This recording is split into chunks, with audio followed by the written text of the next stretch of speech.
Hello and welcome back to the only Accies preview for this Friday night's game against Ayr United. Before we go into that though, let's talk about the impressive win on Saturday against Dunfermline. Brandon, we went into the game, let's be honest, with preconceptions about how this game was going to go. You know how Hugo Hughes sets up. He likes to make it difficult and they're hard to beat. I actually think we played really, really well. I know you weren't able to attend the game, but you watched it at home. How did you think we played? You know, we've heard my thoughts on the match reaction. What about you?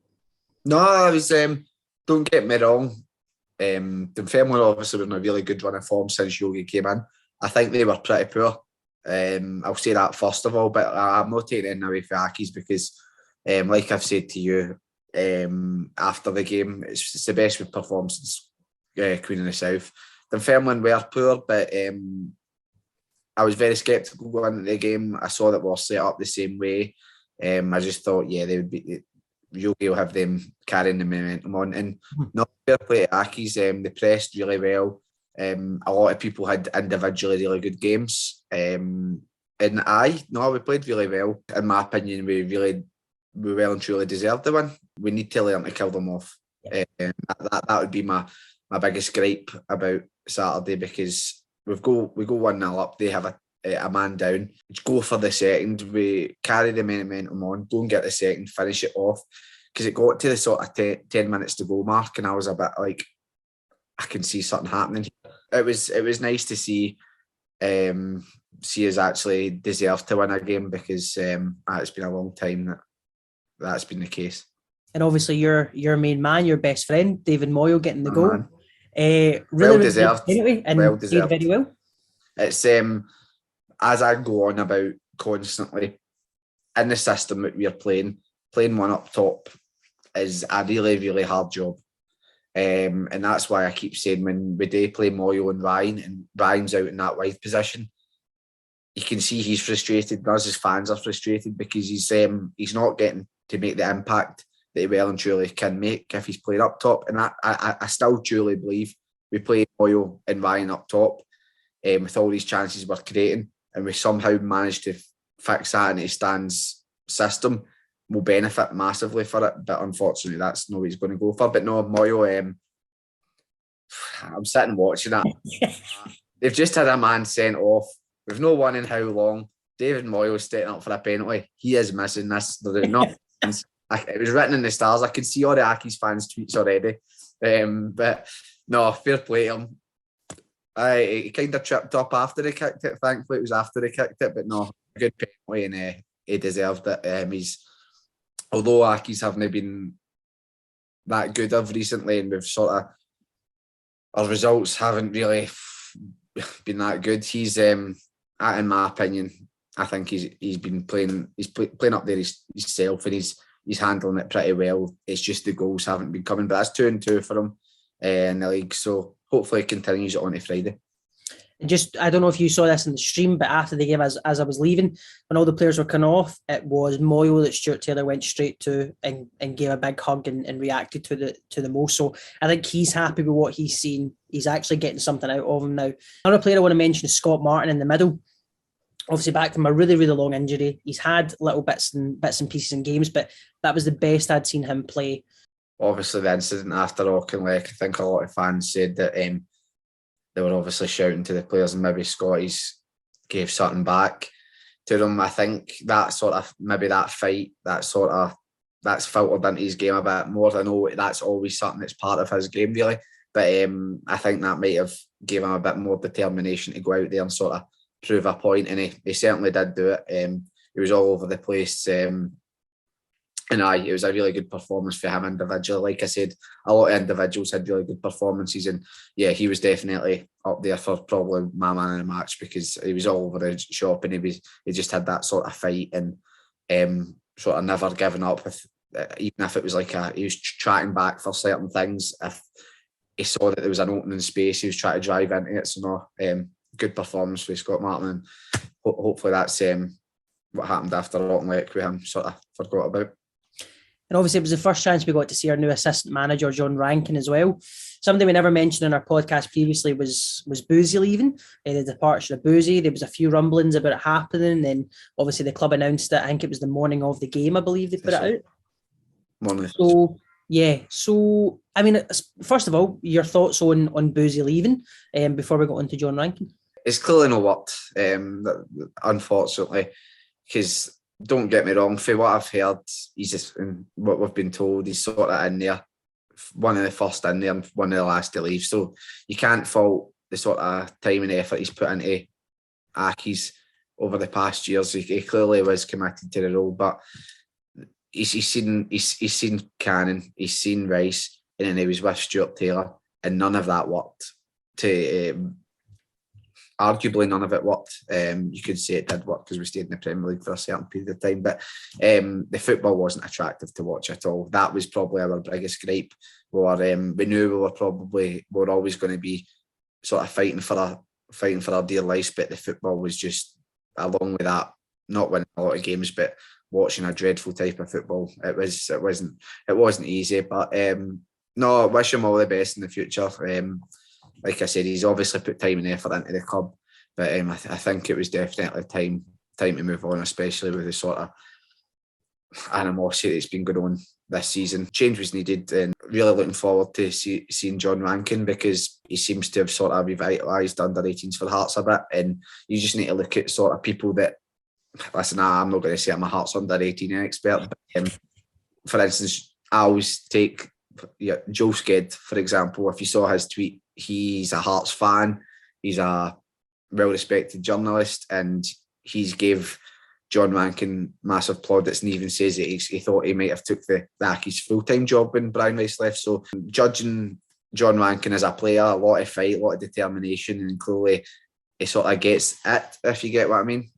So no, really, and for what I saw in the Dunfermline game and pictures I've seen, he's right up there, sort of giving instructions right in Stuart Taylor's ear. So it looks like a really promising appointment, and what I'm looking forward to seeing sort of unfold. Yeah, absolutely. I think when it first came out, I thought, first of all, that's a good name to have around the club. As you said, highly experienced in Scotland, the type of player he was, people compared him to Dougie and Daz, that kind of fighting passion for whoever he was playing for. So hopefully to have that back in the dugout, he can bring players like Scott Martin, forward, Regan Mimno, place, people like them, bring them forward in the career. I'm really, really excited. And as you said, he was right on the touchline with Stuart Taylor at the weekend. So really, really excited. But let's look ahead now to Friday night. Ayr United, in the last 5 games, have only got 1 win, 2 draws and 2 losses. Aki's obviously only 1 win and 4 losses. So they are coming with a slightly better form, but of course we are ahead of them in the table. The last time out we played them, it's fair to say we dominated possession, didn't manage to break them down. They countered us, and that's how they got their win. And fair play to Ayr United for doing that. They were hard to break down. We've now, I think, come forward from that. We're still not perfect, but we have improved since then.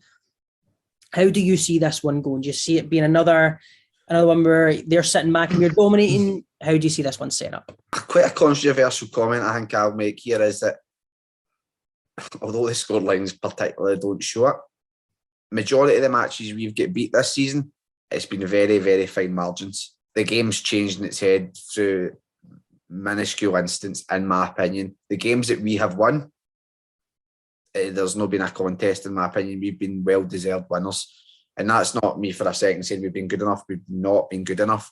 But there's been moments in games which have completely changed them. And that's been the fine margins that's led us on to getting beat. For instance, the games against the sort of bottom 6, if you want to call them it, very, very, very fine margins. And I can see this game. If we take the performance of Dunfermline into this one and enhance on it, I have no doubt we will win it.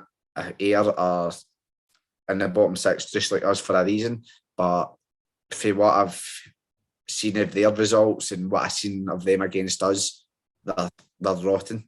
That's the best way to put it. So no, if we give a fairly decent performance, then I think we'll win.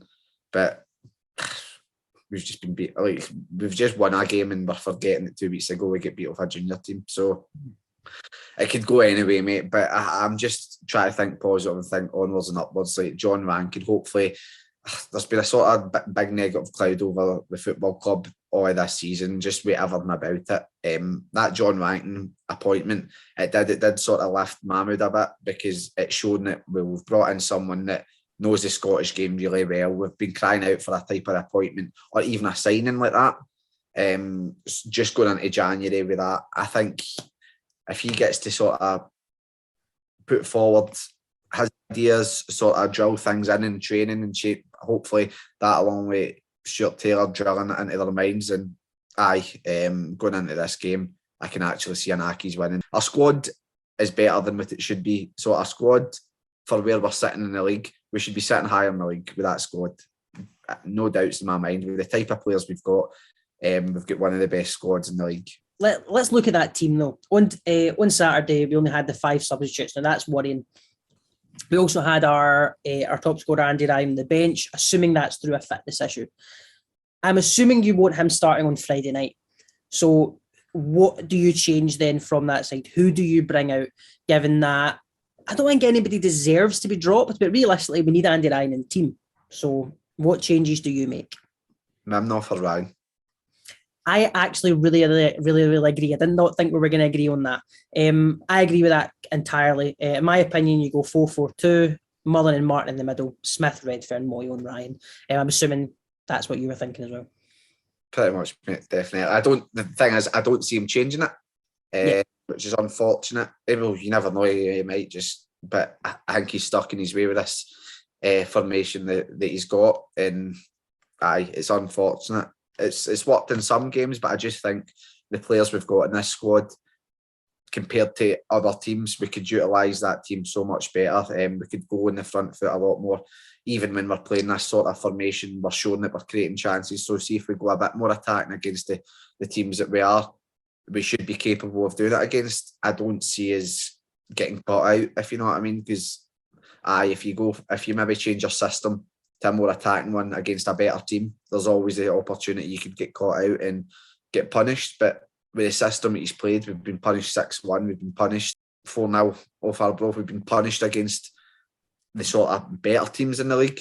So going with a 4-4-2 or going with even a sort of 4-2-2-2 or something, I don't see other teams being that good to exploit us, especially the bottom half of the team league. So I'd hope he'd go for that, but I think he'll just go with his usual setup. And if he does go his usual setup, it's not really fair to drop Marlon Redfern. I thought he was good on Saturday. I don't see him dropping Lewis Smith. So if he wants to play his usual setup, then Andy Ryan's on the bench again, because you can't drop David Moyle either. So it's a hard one. If he wants to bring Andy Ryan in, he needs to change his setup, in my opinion. Otherwise, you wasted. Aye. Mm-hmm. Yeah, absolutely. Well, listen, let's get your score predictions in. You say you're confident of an Accies win if we turn up, but now you have to put your money where your mouth is, so to speak. What is your score prediction for Friday night? 1-0 Accies. 1-0 Accies, and is David Moyle getting the goal? Is it 3? Yes, David Moyle is getting the goal. Aye. What is it? There's a bit. I am going to go 2-0 Accies. I actually think we will continue that performance from Dunfermline, and I do think he'll bring Andy Ryan back in. I think he'll put him in the wing, which is unfortunate, but I think he'll do it. And you know what? I'll back David Moyle to get a goal as well. Why not? I say he'll get 3-3. But you've heard our thoughts. We're now going to go over and speak to David and get his thoughts before the game this weekend.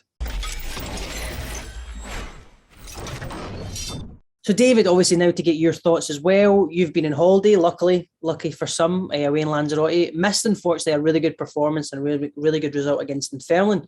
They're looking ahead to Ayr. We know what happened last day. I've already spoke about that, but how they set up and how they played and how they countered us and were clinical when they did so. What are you expecting from the game on Friday night? And do you think we can carry on that performance from Saturday into Friday? The term think we can carry that performance is irrelevant. I think it's expect. You can't. That's been our problem with our season so far. Is we've had how many turning points have we had, and how many setbacks have we had? It needs to get to the point where consistency needs to start coming into our performances. So if we have performed the way that you said we have against Dunfermline, then we should expect no less. We are United. So again, a team in a similar position as ourselves, I expect we need to be dominating this from start to finish. I mean, we played them. I always remember that League Cup game, because that's the game that I said to you, people were passing my dad on the way out saying to themselves, this lot are going down. And that was a very changed Hamilton team in comparison to what we've got now. And let's face it, Ayr United didn't exactly play us off the park. It was a very meh game. So no, I would like to see us go actually dominate this and get, like I say, one of these straightforward wins that we just don't get. Like a 2-0, maybe even a 3-0, no danger, start to finish dominating. We need to have it. It's not like Casey, like, let's be honest, it probably won't happen, but this is the kind of thing we need to be doing. We're sitting sixth in our best of the rest, so we need to start kind of showing a bit of dominance to those underneath us and start looking at those in front of us as well. And I want to get your thoughts, just so you mentioned being sixth and best of the rest. I don't know if you read John Rankin's interview this afternoon, where he basically said that there's two tables basically at the moment. There's the top table and the bottom table, and we want to be top of that bottom table, is what he said. Opened up a little discussion with Accies fans about what that meant in terms of them looking ahead and what they expect from the team. Now, obviously, Stuart Taylor's mentioned before.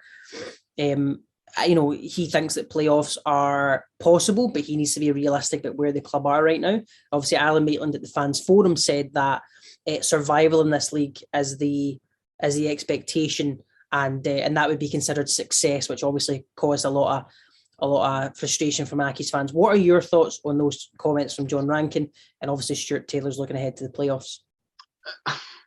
I don't agree at all with the survival is success. That's very backwards. And to me, if that's what we're looking at going forward, what's the point?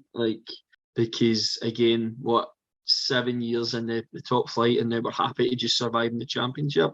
That's unacceptable. I mean, don't get me wrong. In my opinion, this season's a write-off already. Even if we got playoffs, I would be absolutely over the moon at this point. But even then, God knows what would happen to us in a playoff. I think we all need to be on the same page. If that's the coach, manager, and the chairman all saying we've got different expectations, that to me that doesn't bode too well. We all need to be on the same boat, going towards the same goal and know where we are. We're not in a good place. I think when we had our discussions at the start of the season, a lot of people who said, listen, I'd be happy with 5th or 6th. And to be fair, the season's played out the way they said it would. So, me personally, I want to establish a core. I think the January window coming in is huge. We need to re-establish a core. I think the senior players are aging out or just not at the ability that we need anymore.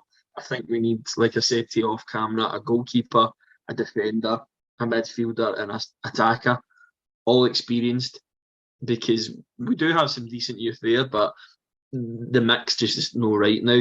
And this season is just about re-establishing ourselves so we're ready to go next season, because the biggest problem with this season is we were so underprepared. That is what all of this comes down to. I mean, I've said this a million times on the podcast this season, that the biggest flaw was the board, the manager, whoever it was. They thought the team that we started the League Cup with was good enough to win the championship. We were so underprepared for it. So we can't let that happen again. Can't be a mass clear out. We need to establish it in January, make the moves we need to do, get the style of play, so that when the season ends, we are ready for the new season to start. But that's my opinion. That's not what I expect to happen. Then that team, I'm interested, just as an outsider, obviously somebody who hasn't seen the game, what changes you would make, because on paper, we had 5 substitutes. That's scary. Andy Ryan didn't even come off the bench. I'm assuming he didn't start because of a fitness issue. That's all I can assume. But listen, that team performed really, really well. I think some of the chances we had, if Andy Ryan had been on the pitch, they'd been a little bit more clinical there.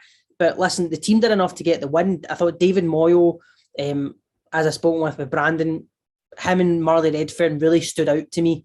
Moyle was fantastic and obviously got the goal with a nice penalty. It goes without saying, obviously, like you said, it's a huge positive that, in our opinion, our best attacking player didn't feature, and we got a comfortable win with a good performance. It's usually one or the other: good performance, bad result, or good result, bad performance. So to have those with arguably our player of the season and not even featuring is huge. You've got to have him featuring. Like, yep, that was a great performance with that team, but that means that with that logic, with him involved, we could even do better. Like I say, it was still only 1-0. It could be more comfortable. It could always be more goals. So it's brilliant. I really am delighted to see David Moyle get a couple of goals now. I'm not saying he's a world beater, but I think we all have a soft spot for him, especially on this podcast. Well, I would say the podcast has a soft spot for him. I think fans in general maybe. Yeah, it gets a hard time. And don't get me wrong, man, we've said this a few times. David Moyle has one of the hardest jobs in football. You're expected to score goals for Hamilton Academical in the Premiership at times. You know what I mean? Like, that can't be easy. He's shown it. I mean, he's scored goals. He gets himself out. He's physical. There was a point where it felt like the effort was down on his part. And then we heard some kind of inklings and rumours that there was questions about where his future was. And then once that was established at where he was, you can actually say that that's reflected in effort from on the pitch as well. So it's good to see him do better, because we need all the help we can get. We can't be so reliant on one player. When you look at the teams performing well in this league, like your Kilmarnocks, like your Partick Thistles, they have multiple regular goal scorers. And that's something that we don't have. I mean, we thought the goals were going to come the guys like Josh Mullen, and they haven't. We've had Lewis Smith. He's had a few regular goals, and Andy Ryan. You've already said that Andy Ryan would come back into your starting 11. What other changes would you make? Who does he come in for? What is your starting lineup looking like for Friday? Well, it would have to be Joe Hilton in goal. I mean, obviously, there's no kind of other senior option at the moment. Again, that's something I think we need to address in the window. Obviously, Hilton is doing okay at the moment. He is only a loan signing, though. I think we need a higher standard, more established keeper going forward. Again, that's something that I think we should be addressing in January. So that is there for next season starting. For me, playing someone like Jamie Hamilton at right back might be wasting his ability in that kind of position, because with Kieran McDonough on the other side, you'd want your fullback to get forward. But again, we don't have a fullback. Matheson has been, we could probably all say, a huge disappointment. But yes, somebody we expected more from, given it's huge. You know what I mean? At the end of the day, this guy has been a £1 million player, and he's nowhere near it, in my opinion. Don't get me wrong, there's times for it to change. He'll mature. This might be a culture shock to him, but you can tell quite quickly with guys in Scottish football and our experience as Hamilton fans.